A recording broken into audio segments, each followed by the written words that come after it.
আসসালামু আলাইকুম। এটিএন বাংলা সংবাদে সবাইকে স্বাগত জানাচ্ছি চৈতি সরওয়ার। শুরুতেই জানিয়ে দেব বিআরবি কেবলস সংবাদ শিরোনাম। করোনায় একদিনে দেশে আরো 17 জনের মৃত্যু। মাস্ক না পরায় রাজধানীর বিভিন্ন স্থানে 60 জনকে জরিমানা।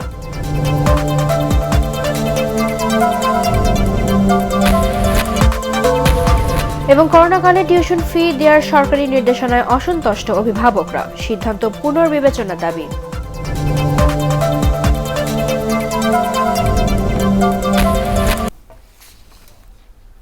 শুনছিলেন বিআরবি কেবলস সংবাদ শিরোনাম। করোনা ভাইরাসে আক্রান্ত হয়ে গত 24 ঘন্টায় দেশে আরো 17 জনের মৃত্যু হয়েছে। এ নিয়ে মৃতের সংখ্যা বেড়ে দাঁড়ালো 6322 জনে। মৃত ব্যক্তিদের মধ্যে 11 জন পুরুষ ও 6 জন নারী। এর মধ্যে ঢাকা বিভাগে মারা গেছে সর্বোচ্চ 12 জন। সবশেষ 15,660টি নমুনা পরীক্ষায় 2,275 জনের শরীরে করোনা শনাক্ত হয়েছে। এ নিয়ে মোট আক্রান্ত 4,43,434 জন। গত 24 ঘন্টায় 1,709 জন সহ মোট সুস্থ হয়েছেন 3,58,431 জন। সুস্থতার হার 80.83%। স্বাস্থ্য অধিদপ্তরের সংবাদ বিজ্ঞপ্তিতে এসব তথ্য জানানো হয়।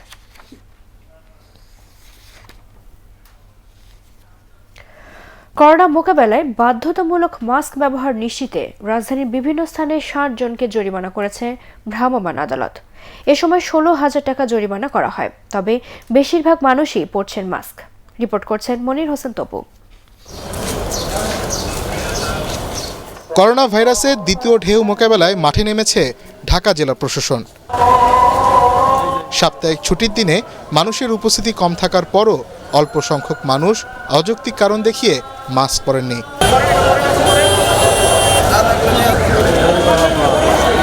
ভ্রাম্যমাণ আদালতে জরিমানা দেওয়ার পরও মাস্ক ছাড়া মার্কেটে ঘুরতে দেখা গেছে এই নারীকে। উনি বলতেছে 200 টাকা জরিমানা না দিলে জেল, তাহলে কি করব? নগরীর নিউ মার্কেট, জামে মসজিদ, ধানমন্ডি, খিলক্ষেত ও 7 রাস্তা সহ 9টি জনবহুল স্থানে মাস্ক পরা নিশ্চিতে অভিযান পরিচালনা করেন ঢাকা জেলা প্রশাসনের 13 জন নির্বাহী ম্যাজিস্ট্রেট। পুরো দেশেই এই অভিযান চলছে। আমরা ঢাকা শহরের সর্বত্র আমরা অভিযান করছি এবং বিশেষ করে যেখানে জনসমাগম বেশি সেই জায়গাগুলোকে আমরা মানুষকে সচেতন করছি। এটা আমরা আশা করি যে সবাই যার যার জায়গা থেকে সচেতন হবে, আমরা করোনা ভাইরাস মোকাবেলা করতে পারবো। আরও কঠোর পদক্ষেপ গ্রহণ করতে হবে যাতে মার্কেটে কোনো মানুষ মাস্ক ব্যতীত প্রবেশ করতে না পারে।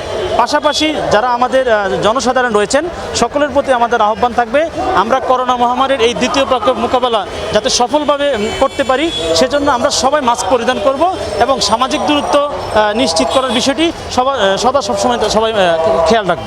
এ সময় বিনামূল্যে 900 মাস্ক বিতরণ করা হয়। দেশে করোনা সহনীয় পর্যায়ে না আসা পর্যন্ত এই অভিযান চলবে।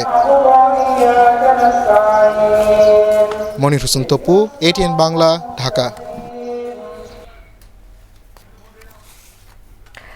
করোনাকালে কোনো ক্লাস না করেই টিউশন ফি দেওয়ার সরকারি নির্দেশনায় অসন্তুষ্ট অভিভাবকরা, সিদ্ধান্তটি পুনর্বিবেচনার দাবি জানিয়েছেন তারা। স্কুল কর্তৃপক্ষ বলছে টিউশন ফি নেওয়া ছাড়া প্রতিষ্ঠান ধরে রাখার আর কোনো উপায় নেই। তবে সরকার এই খাতে প্রণোদনা দিলে সবার উপকার হতো বলে মনে করে তারা। আরও জানাচ্ছেন মাহবুব কবির চপল। মতিঝিল আইডিয়াল স্কুল অ্যান্ড কলেজে 8ম শ্রেণীতে পড়ে জেসমিন আক্তারের 2 ছেলে। তাদের 6 মাসের বেতন বকেয়া পড়েছে 16,000 টাকা। সরকারি নির্দেশনায় এখন সব টাকাই পরিশোধ করতে হবে তাকে। অ্যাপ্লিকেশন করছিলাম যে একটু ছাড় দেওয়া যায় কিনা, বলছে এখন আপনি বেতনটা দেন, পরে দেখা যাবে। করোনায় যাদের উপার্জন কমেছে তাদের ক্ষেত্রে চিত্রটা এরকমই। তারপরও সন্তানের ভবিষ্যতের কথা ভেবে বেতন পরিশোধ করছেন। কারণ মাধ্যমিক ও উচ্চশিক্ষা অধিদপ্তর থেকে বলা হয়েছে টিউশন ফি দিতেই হবে, তবে অন্যান্য ফি নেওয়া যাবে না। ক্লাস না করেই বেতন দেয় ক্ষুব্ধ অভিভাবকরা। যারা মনে করেন দিন আনে দিন খায় ওদের অবস্থা তো খুবই শোচনীয়। আর যারা মধ্যবিত্ত, নিম্ন মধ্যবিত্ত, ওদেরও কিন্তু সংকট। আর্থিক দিক দিয়ে মনে করেন অনেক সবাই দেখা যায় একটু ভেঙে পড়ছে। তো সেই হিসাবে স্কুলদের একটু কনসিডার করাটা উচিত ছিল। বাচ্চা পড়ে, আমার বাচ্চা তো সরকারের বাচ্চা পড়ে না, তার স্কুলের সাথে আমার সাথে লিয়াজও থাকতে হবে। বেসরকারি শিক্ষা প্রতিষ্ঠানগুলো প্রায় 20টি খাত দেখিয়ে টাকা আদায় করে, যার বেশিরভাগই নেওয়া হয় বছরের শুরুতে। এখন এসব ফি মওকুফের নির্দেশনা অযৌক্তিক বলছেন অভিভাবক ঐক্য ফোরামের সভাপতি। পাঠদান না করেই যে টিউশন ফি আদায়ের নির্দেশনা দিয়েছে এটা সম্পূর্ণ অমানবিক এবং অন্যায়। কোনো শিক্ষা প্রতিষ্ঠান যখন টাকা নিয়ে নেয় এ টাকা ফেরত আসবে না, এতে কোনো মনিটরিং ব্যবস্থা নাই। সরকারকে এই নির্দেশনা পুনর্বিবেচনার দাবি জানাচ্ছি। শিক্ষার্থীদের বেতন দিয়ে চলে বেসরকারি শিক্ষা প্রতিষ্ঠানগুলো। অন্যান্য খাতের মতো এই খাতেও সরকার কিছু প্রণোদনা দিলে অভিভাবকদের চাপ কমতো বলে মনে করছেন তারা। গভর্নমেন্ট যদি একটা ডিসিশন নেয়, একটা রুল দেয় যে অভিভাবকদের তরফ থেকে এটা দেওয়া হোক, আর বাকিটা আমরা গভর্নমেন্ট থেকে, সরকার থেকে সেটা আমরা কি করে দেব, মেকআপ করে দিব, তাহলে তো সমস্যা হওয়ারই কথা না। স্বাধীনতার পর শিক্ষা প্রতিষ্ঠান এত দীর্ঘ সময় কখনোই বন্ধ থাকেনি। এর মধ্যেও অনলাইনে ক্লাস কিংবা বাড়িতে পরীক্ষার ব্যবস্থা করে অতিরিক্ত ফি আদায়ের অভিযোগ আছে বহু প্রতিষ্ঠানের বিরুদ্ধে। শেষ পর্যন্ত এসব টাকা আদৌ ফেরত দেওয়া হবে কিনা তা নিয়ে সন্দিহান অভিভাবকরা। মাহবুব কবির চপল, এটিএন বাংলা, ঢাকা। তাপমাত্রা বৃদ্ধিজনিত সংকট থেকে পৃথিবীকে বাঁচাতে একটি ঐক্যবদ্ধ বৈশ্বিক প্রতিকারমূলক ব্যবস্থার উপর জোর দিয়েছেন প্রধানমন্ত্রী শেখ হাসিনা। তিনি বলেন, তাপমাত্রা বৃদ্ধির প্রতিকারমূলক পদক্ষেপ না নিলে পৃথিবী বেঁচে থাকার পক্ষে পুরোপুরি অনুপযুক্ত হয়ে পড়বে। UNFCCC race to zero dialogue এর একটি উচ্চ পর্যায়ের প্যানেলের সমাপ্তি অধিবেশনে দেয়া বক্তৃতায় তিনি এসব কথা বলেন। তিনি বলেন, জীবন ও মূল্যবান সম্পদ বাঁচাতে বিশ্ব নেতৃত্বকে অবশ্যই কার্বন নিঃসরণ কমাতে সাহসী সিদ্ধান্ত নিতে হবে। এ সময় প্যারিস চুক্তির কঠোর বাস্তবায়নের পক্ষেও মত দেন প্রধানমন্ত্রী। The time to take action to save the planet is not tomorrow. It is today. We call for the promised $100 billion per year to support adaptation and mitigation activities. We ask the concerned global leadership to assure concessional finance and debt relief of access to technology for all. Only by the unified global action we can overcome the impending crisis.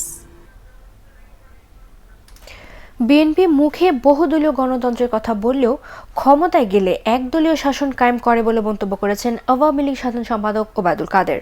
BNP আমলে মাগুরা ও ঢাকার উপনির্বাচনের কথা স্মরণ করে দিয়ে তিনি বলেন, ওই সময়ের কথা মানুষ এখনো ভোলেনি। ডিআরইউ এর মিট দ্য প্রেসে অনলাইনে যুক্ত হয়ে তিনি এসব কথা বলেন। দেশের বিচার বিভাগ সম্পূর্ণভাবে প্রভাব ও চাপ মুক্ত হয়ে স্বাধীনভাবে কাজ করছে জানিয়ে ওবায়দুল কাদের বলেন, সরকার যে কোনো অনিয়মের বিরুদ্ধে কঠোর অবস্থানে রয়েছে। সমালোচনাকে নেতিবাচক দৃষ্টিকোণ থেকে কখনো দেখি না, এখনো দেখি না। সরকারের কাছে অপরাধী কোনো দলীয় পরিচয় নেই। অপরাধী হিসাবেই আমরা দেখি। দলীয় পরিচয় কারো আত্মরক্ষার ঢাল হতে পারে না। এদেশের রাজনীতিতে দুটি ধারা প্রবহমান। একদিকে উন্নয়ন ও সমৃদ্ধির দ্বারা এগিয়ে যাওয়া স্বপ্ন, অপরদিকে সাম্প্রদায়িকতায় ভর করে দেশকে পিছিয়ে দেওয়ার অপচেষ্টা। বিএনপি মহাসচিব মির্জা ফখরুল ইসলাম আলমগীর সরকার বিরোধী বক্তব্য দিতে গিয়ে তালগোল পাকিয়ে ফেলেছেন বলে মন্তব্য করেছেন তথ্যমন্ত্রী ডক্টর হাসান মাহমুদ। জাতীয় প্রেস ক্লাবে সাবেক ডেপুটি স্পিকার অবসরপ্রাপ্ত কর্নেল শওকত আলীর স্মরণ সভায় অনলাইনে যুক্ত হয়ে তিনি এ মন্তব্য করেন। বিএনপি এখনও দেশ বিরোধী ষড়যন্ত্র করছে বলেও অভিযোগ করেন তিনি। বিএনপি নেতাদের নেতিবাচক রাজনীতি পরিহার করার আহ্বান জানান তথ্যমন্ত্রী। মির্জা ফখরুল ইসলাম আলমগীর সাহেব গতকাল বক্তব্য রেখেছেন, দেখলাম। বলেছেন যে দেশে সরকার আছে কিনা বোঝা যাচ্ছে না। একদিকে বলছেন সরকার দমন নিপীড়ন চালাচ্ছে এবং একদলীয় ব্যবস্থার মতো করে দেশ চালাচ্ছে, আবার অন্যদিকে বলছেন দেশে সরকার আছে কিনা অনুভব করতে পারছেন না। এতে তার স্ববিরোধী বক্তব্য এবং অসংলগ্ন বক্তব্য এটি তার বক্তব্যের মাধ্যমে উঠে এসছে।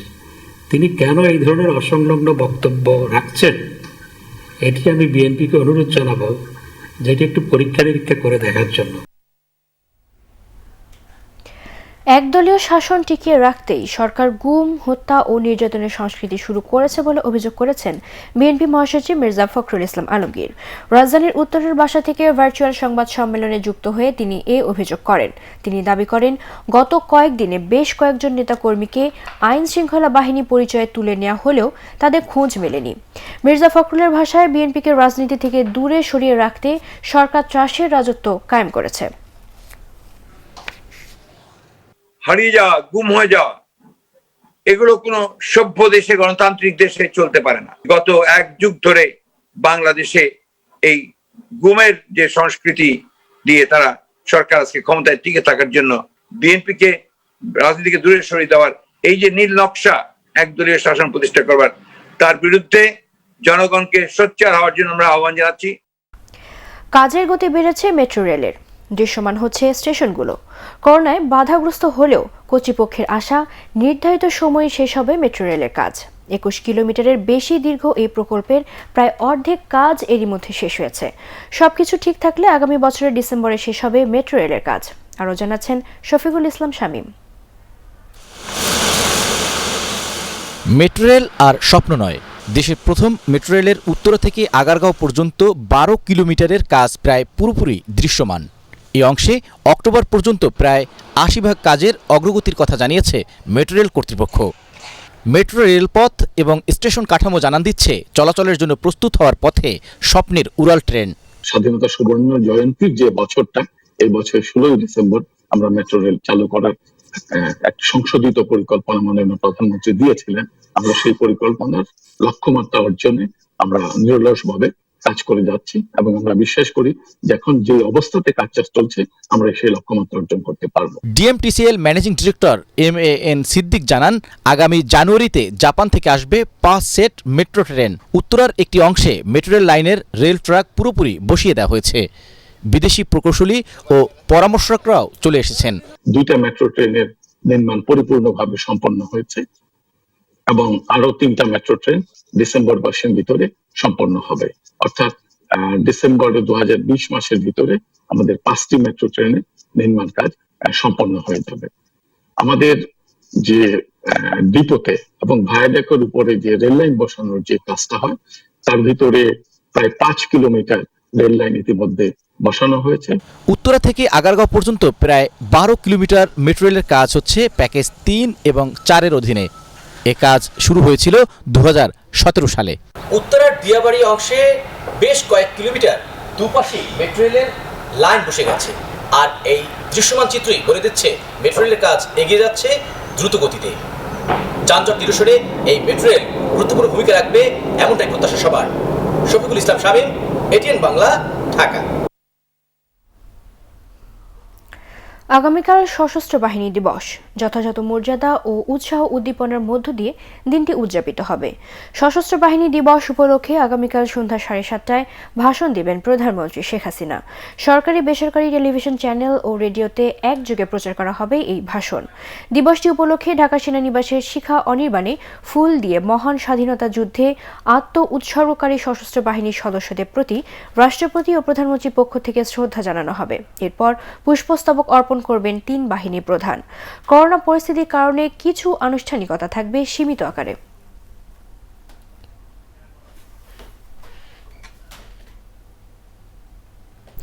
যত চেষ্টাই করুক, আওয়ামী লীগ আর বেশি দিন ক্ষমতায় থাকতে পারবে না বলে মন্তব্য করেছেন বিএনপি স্থায়ী কমিটির সদস্য গয়েশ্বর চন্দ্র রায়।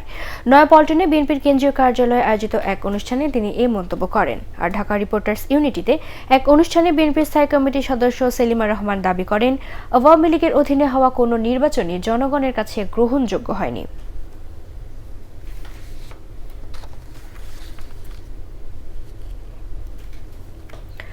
বর্তমান সরকারের সময় কেউ দুর্নীতি করে পার পায় না বলে মন্তব্য করেছেন দুর্যোগ ব্যবস্থাপনা ও ত্রাণ প্রতিমন্ত্রী ডক্টর এনামুর রহমান। সাভারের পার্বতীনগরে এনাম মেডিকেল কলেজ হাসপাতালে ডাক্তারদের সাথে মতবিনিময় শেষে তিনি এই মন্তব্য করেন। এ সময় তিনি আরও বলেন, এবার শীতে কোনো মানুষ কষ্টে থাকবে না। অসহায় মানুষদের মধ্যে শীত বস্ত্র সহ শুকনো খাবার বিতরণ করা হচ্ছে বলেও জানান ডক্টর এনাম।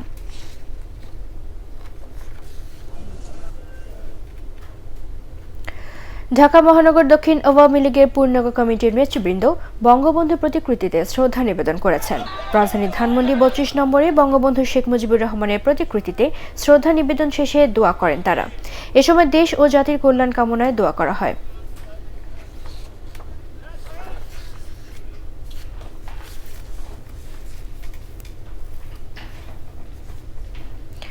কাদিয়ানীদের রাষ্ট্রীয়ভাবে অমুসলিম ঘোষণার দাবিতে রাজধানীতে বিক্ষোভ করেছে বাংলাদেশ ফরাইজি আন্দোলন। বায়তুল মোকাররম জাতীয় মসজিদের উত্তর গেট থেকে শুরু হয়ে মিছিলটি মতিঝিল এলাকা প্রদক্ষিণ করে। এ সময় সংগঠনের নেতারা দাবি করেন, বিশ্বের বিভিন্ন দেশে কাদিয়ানীদের সরকারিভাবে অমুসলিম ঘোষণা করা হলেও এদেশের কোনো সরকারই এ ব্যাপারে পদক্ষেপ নেয়নি। এ ব্যাপারে সিদ্ধান্ত নিতে আলেম সমাজের সাথে সরকারকে আলোচনায় বসার আহ্বান জানান তারা। মহানবী হযরত মুহাম্মদ সাল্লাল্লাহু আলাইহি ওয়াসাল্লামকে অবমাননা করায় ফ্রান্সের সাথে কূটনৈতিক সম্পর্ক ছিন্ন করতেও সরকারের প্রতি আহ্বান জানান সংগঠনের নেতারা।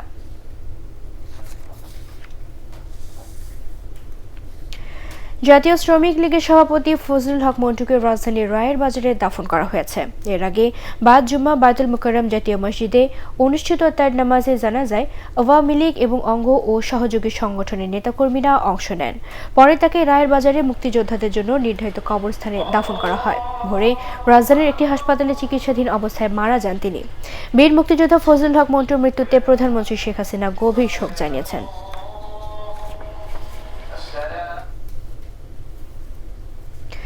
প্রধানমন্ত্রী শেখ হাসিনার চাচি শেখ রাজিয়া নাসেরের রুহের মাগফিরাত কামনায় বাগেরহাটে দোয়া মাহফিল অনুষ্ঠিত হয়েছে।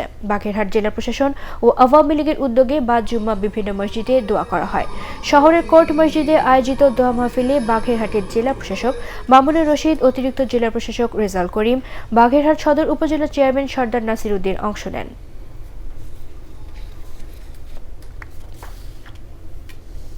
এবারে আল আরাফা ইসলামী ব্যাংক অর্থ সংবাদ।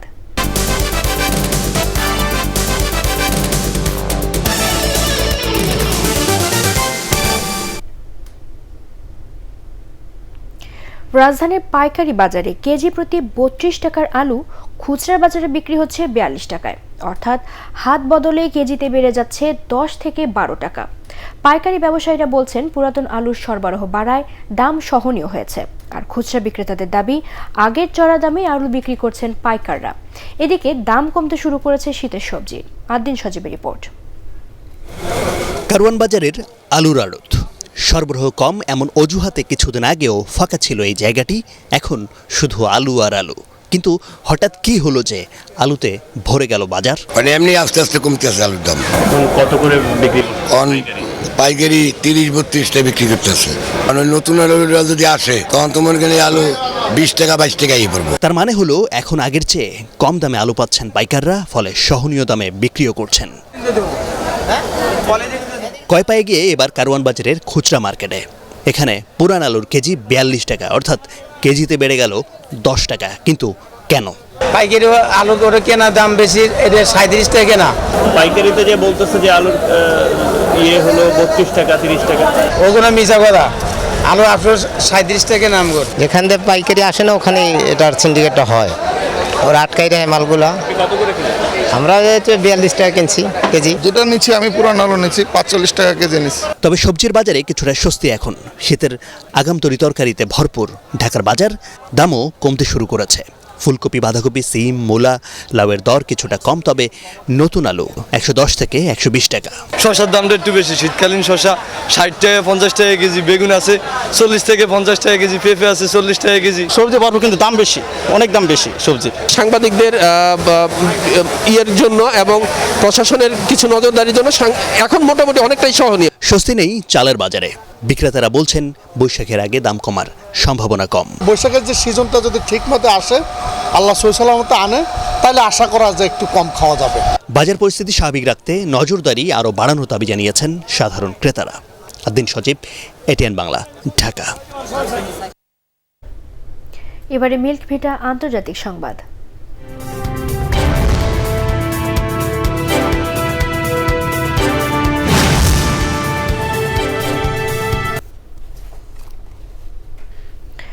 ভোট পুনর্গণনার পর যুক্তরাষ্ট্রের জর্জিয়ার ডেমোক্র্যাট প্রার্থী জো বাইডেনকেই বিজয়ী ঘোষণা করা হয়েছে। ভোট হাতে গণনার পর এই ঘোষণা দেওয়া হয়। এতে দেখা গেছে মার্কিন প্রেসিডেন্ট ডোনাল্ড ট্রাম্পের চেয়ে 12,284 ভোট বেশি পেয়েছেন জো বাইডেন।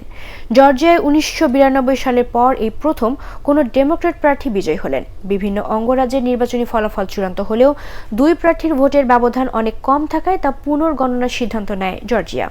বৃহস্পতিবার এই রাজ্যের ভোটে অনিয়ম নিয়ে ডোনাল্ড ট্রাম্পের অভিযোগ নাকচ করে দেয় আদালত।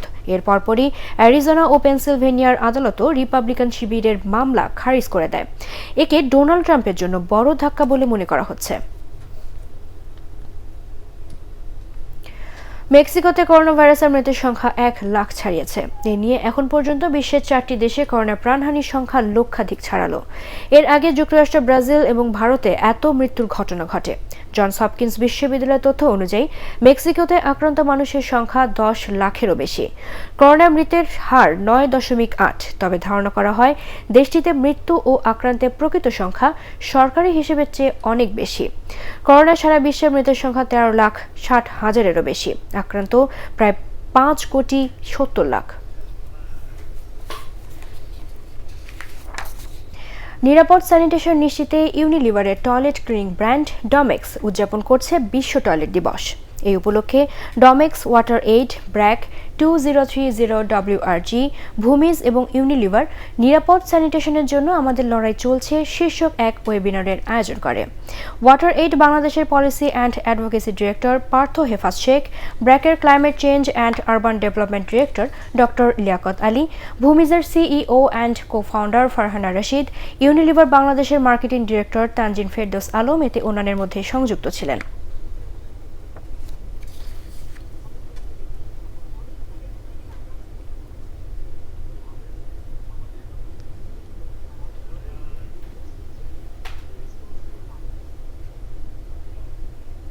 এবারে পার্টেক্স খেলার খবর।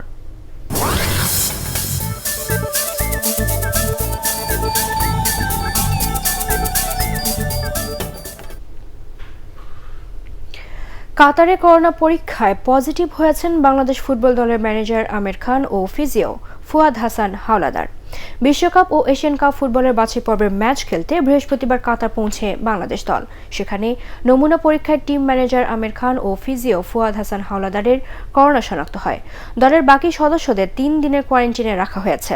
বাংলাদেশের ভারপ্রাপ্ত কোচ স্টুয়ার্ট ওয়াটকিন্স জানিয়েছেন, আগামী রোববার থেকে অনুশীলন শুরু করতে পারে দল।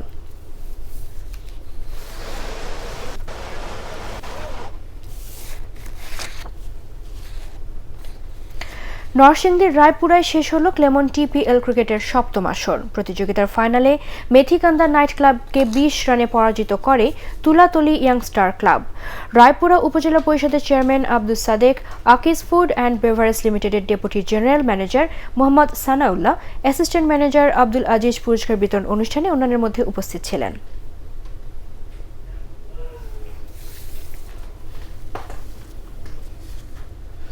শেষ করার আগে বিআরবি কেবল সংবাদ শিরোনাম আরও একবার। করোনায় একদিনে দেশে আরও 17 জনের মৃত্যু। মাস্ক না পরায় রাজধানীর বিভিন্ন স্থানে 60 জনকে জরিমানা।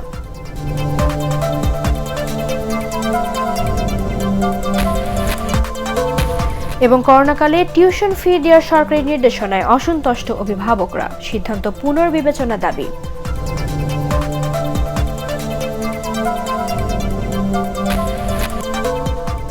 পরবর্তী সংবাদ দেখার আমন্ত্রণ জানিয়ে এখনকার মতো শেষ করছি। করোনা ভাইরাস থেকে নিজেকে সুরক্ষিত রাখতে মাস্ক পরুন এবং বারবার হাত পরিষ্কার করুন। এটিএন বাংলা সংবাদ ইউটিউবে দেখতে ব্রাউজ করুন youtube/ATN Bangla News। ধন্যবাদ সবাইকে।